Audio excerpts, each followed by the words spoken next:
আবু হুরায়রা রাদিয়াল্লাহু তাআলা আনহু কে নবী সাল্লাল্লাহু আলাইহি সাল্লামের যে হাদিস রয়েছে বুখারী মুসলিমে, বুখারীতে হাদিসটি 2311 নম্বর হাদিস। আবু হুরায়রা রাদিয়াল্লাহু তাআলা থেকে বর্ণিত, তিনি বলেন নবী সাল্লাল্লাহু আলাইহি সাল্লাম রমাদান মাসে যাকাতের পাহারাদার হিসেবে নবী আপনার আবু হুরায়রাকে নিযুক্ত করেন।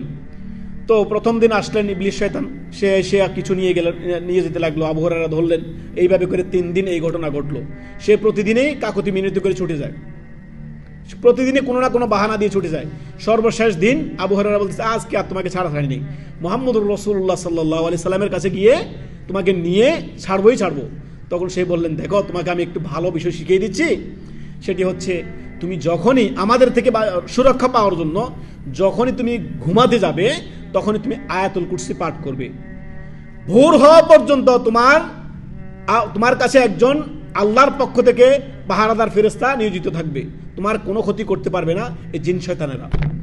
অতএব আয়াতুল কুরসির ব্যাপক ফজিলত রয়েছে। সুবহানাল্লাহ, কোরআন মাজিদে সূরাতুল বাকারায় 255 নম্বর আয়াত, আল্লাহু লা ইলাহা ইল্লা হুয়াল হাইয়ুল কাইয়্যুম ইলা আখির, শেষ পর্যন্ত।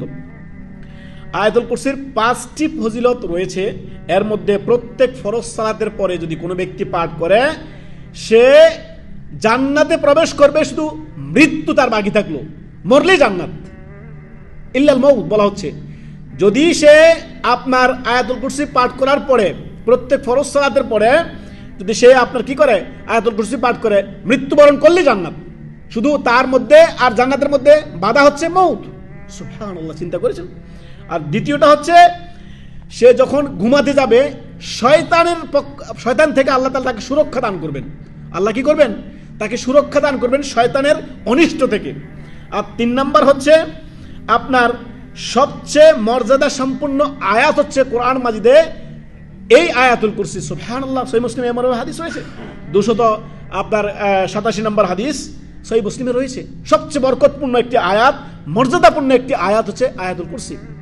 আয়াতুল কুরসি, সুবহানাল্লাহ। আপনি আয়াতুল কুরসি পাঠ করেন, জিন শয়তান শুনতে পেলে পালাবে। সুবহানাল্লাহ, আল্লাহু আকবার।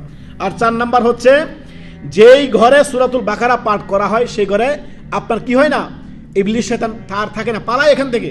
আয়াতুল কুরসির বরকত মানে ঘরের মধ্যে বরকত নিয়ে আনে এবং পরিবারের নিরাপত্তা আসে, এবং কি আপনার এটার গুরুত্ব সুবহানাল্লাহ অপরিসীম গুরুত্ব। শয়তানের অনিষ্ট থেকে, মানুষের বদনজর থেকে, এবং কি জাদুর কুপ্রভাব থেকে, এবং কি সার্বিক অনিষ্ট থেকে আল্লাহ আপনাকে নিরাপত্তা দান করেন। সুবহানাল্লাহ, সুবহানাল্লাহ। আল্লাহ আমাদেরকে হেফাজত করুন, আল্লাহ আমাদেরকে বুঝার তৌফিক দান করুন, দৈনন্দিন ইবাদতে আমলে পরিণত করার তৌফিক দান করুন, এবং মানসিক প্রশান্তি আসে। ইমাম ইবনে তাইমিয়া রাহিমাহুল্লাহ বলেছেন যে আয়াতুল কুরসি শয়তান ও জিনের ক্ষতি থেকে সুরক্ষার জন্য সবচাইতে কার্যকরী একটি আয়াত। ইমাম ইবনে তাইমিয়া রাহিমাহুল্লাহ এই কথা বলেছেন, শয়তানের অনিষ্ট থেকে সুরক্ষা এবং কি আপনার মানসিক প্রশান্তি পাওয়ার জন্য। মানসিক প্রশান্তি অনেক বড় একটি নিয়ামত। এই নিয়ামত যদি আপনি পেতে চান, আয়াতুল কুরসি বেশি বেশি পাঠ করুন। শয়তানের অনিষ্ট থেকে, জাদুর কুপ্রভাব থেকে বাঁচতে চান, বেশি বেশি করে আপনি আয়াতুল কুরসি পাঠ করুন। ঘরের মধ্যে সূরা বাকারা পাঠ করুন। এতে করে সমস্ত অনিষ্ট থেকে আল্লাহ আপনাকে হেফাজত করবেন। আল্লাহ আমাদের সকলকে সকল প্রকার আপনার প্রকাশ্য গোপনে সকল প্রকার আপনার অনিষ্ট থেকে হেফাজত করুন। আল্লাহুম্মা আমিন।